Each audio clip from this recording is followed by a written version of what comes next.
What's up guys, good day po sa inyo lahat at sa lahat po ng mga kahabi natin dyan, and welcome back to another video. For today's video mga kahabi, meron po tayo nabasang comment sa isang kahabi po natin ito.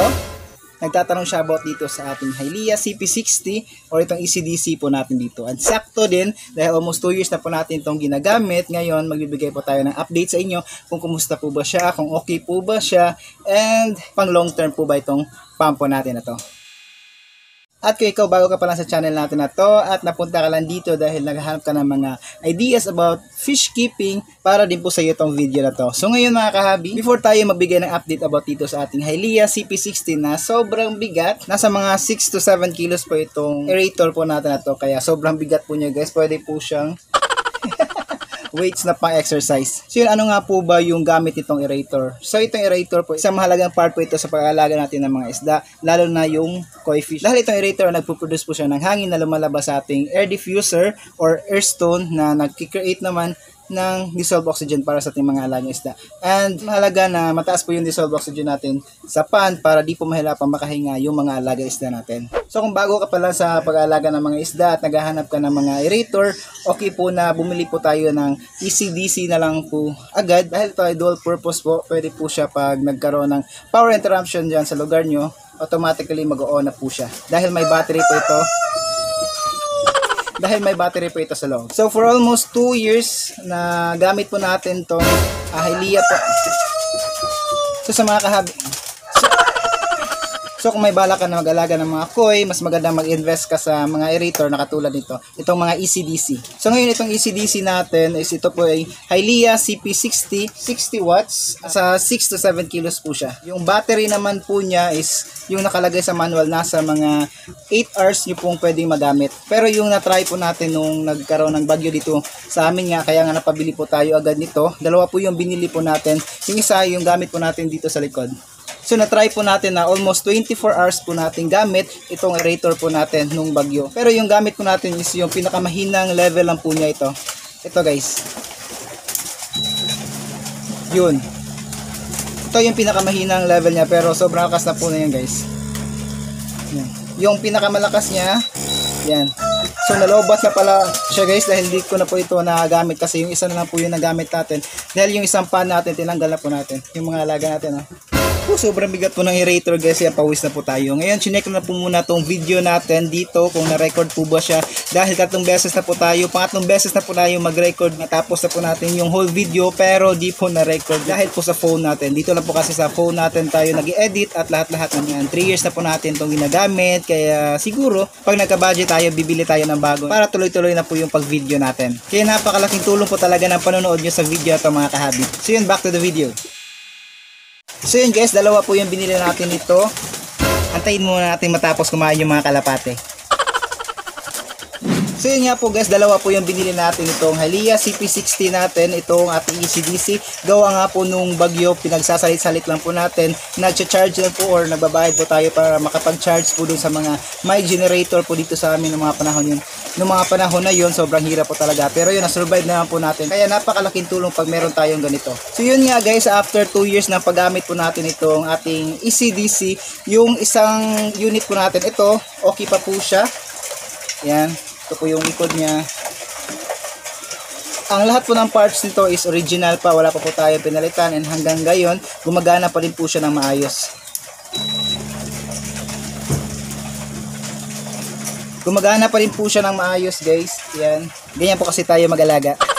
Yung isang unit po natin, napalitan na po natin na battery at saka yung kanyang control board. Meron po kasi itong dalawang board guys, aside dun sa kanyang motor mismo or yung kanyang makina. Meron po siyang motherboard at saka control board na nandito. Yung nasira po nung isang pump natin is yung kanyang control board. So sa tingin namin na naging cause ng pagkasira nun is isa lang po kasi yung outlet ng hangin po natin ito. Tapos naka-connect na po siya sa sa air diffuser na ginawa natin. Yun, pagkatapos ng mga ilang months natin paggamit nun, tapos direct sunlight din po dito sa pan natin, nabalot na po siya ng lumot, kaya yun siguro na-trap po yung hangin, di na po makalabas, kaya nag-overheat or nasira po ito, nasunog po talaga itong control board natin. Mabuti na lang di po nasira yung motherboard dahil yun po yung mas mahal. Pero mahal din po yung control board board guys, kaya ingatan nyo po yung kung meron po kayong mga ECDC na katulad nito. Yung nakapagpaayos po kasi ako noon, chinek po namin yung price, nung control board niya, nasa bigat talaga. Nasa mga 1.6 po ata to 1.8 po yung control board nitong CP60 na Hylea. Tapos yung battery niya nasa mga 700 to 3K po ata. Mga ganon yung range niya. Yung una nabili natin, diba? Yung nabili po natin una is 1.5 na battery. Tapos yun, ewan ko ba dun kung bakit napakadali niya nasira. Mga ilang buwan ko lang gamit, nasira na agad yung battery na yun. Yung pangalawang battery na po yung nilagay natin dyan sa isang unit po natin na yan. All goods naman, pero yung bili po natin yan mas mura lang, sa mga 700. Pero sabi po nung ayos kay Boss Jerry, shoutout po sa iyo, baka short term lang po yung gamit natin. Pero so far, mga ilang months na naman po yung gamit natin doon, okay naman po siya. So yun nga, medyo mahal po talaga. Itong control board niya nasa mga 1.6 to 1.8, at saka itong motherboard niya nasa mga 2K na po ata, 2K plus na po siya. So yun, medyo mahal po talaga kapag nasiraan ko yung ng motherboard or ng motherboard at saka ng battery, or magsabay-sabay sila. Mas maganda bumili ka pa ng bago nito, makaka-save ka pa. Kasi ipaayos mo pa, mas malaki pa yung gastos mo. Pero yung sa atin, nakahanap tayo ng diskarte, naghanap tayo sa Facebook ng mga kahabi natin na nag-quit na, or meron silang mga di na ginagamit or mga sirang ganito na okay pa yung control board. Yun, binili po natin ng mas mura, tsaka yun po yung pinalit natin sa ating unit. Yun po yung ginawa natin diskarte, kaya na ayos po natin yung isang unit po natin itong Hylea. Tayak-tak na po yung pawis sa ating mga kahabi. Ito lang po kasi yung spot na maganda po yung lighting, kaya dito po tayo nag-video kahit mabigat, okay pa rin. So yun nga, asa na ba tayo? So overall na paggamit po natin itong Hylea CP60 guys, approved din po sa atin na long term na paggamit po natin ito, quality po talaga siya.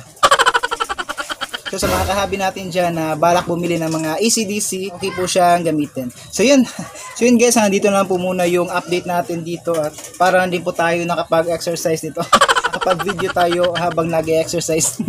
So yun, dito na po muna yung update natin dito sa ating Hylea CP60 guys. And thumbs up po siya sa atin. So yun, baba ko na muna. Grabe yung pawis natin guys.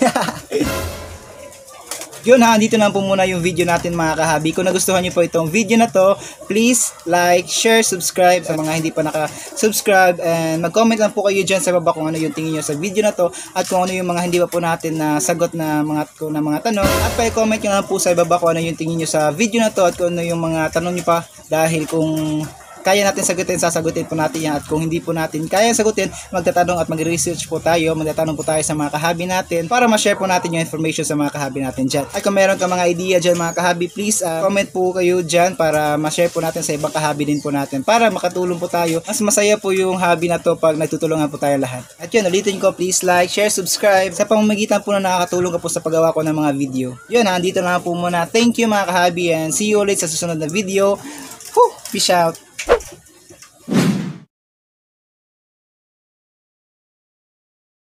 Good morning mga isda. Yan po yung mga alaga natin dito guys.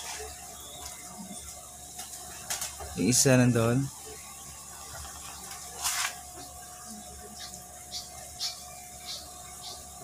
Ayun.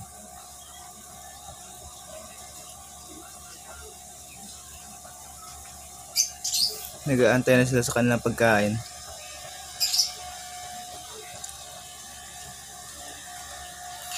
Ngayon guys, gagawa na po tayo dito ng patungan po nung ating gagawin na